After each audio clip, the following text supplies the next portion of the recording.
Uthu lithizwi ube a-man of one wife. If wena una more than 3 yabafazi, wenza i-threesome, wenza abo-foursome, azi kahle ukuthi awusekho soyilahlile intando kaNkulunkulu. Ngoba kulo uzoqamba amanga, nakulo uqamba amanga, nakulo uqamba amanga bazalwane. And amanga wena uyazi ukuthi uqamba amanga akunankinga, bona bazi bazojabula, i-spleen sakho sizo-secreta more insulin. Bese soba noshukela. And siyawazi ushukela ukuthi wenzani kubo baba. Bese sebathi uma mncane, uma mkhulu umsebenzise limithi, abangasho ukuthi ulo baba usebenzise i-pancreas yakhe wrong. Amen bazalwane.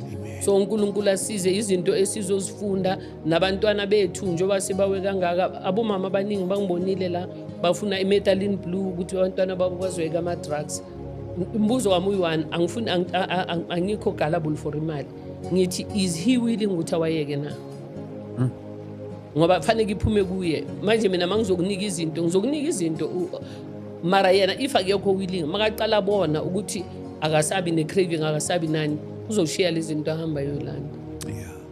Kanti willing uthi mase sekukhulekwa naye afuna ukuyekela, athole into ezomsiza ukuthi aphume kulento. Njengomuntu weshukela ne-high blood we-cancer, uthatha into ezomsiza ukuthi akwazi ukuthi aphume kulesimo, while asathatha namaphilisi akwazi ukuthi aphume kulesimo kuso. So uNkulunkulu usithanda kakhulu bazalwane, singazenzini ilima sithi sizoyenza izinto ama-shortcut, ngoba manje uNkulunkulu wethu uyathukwa ngenxa yevangeli.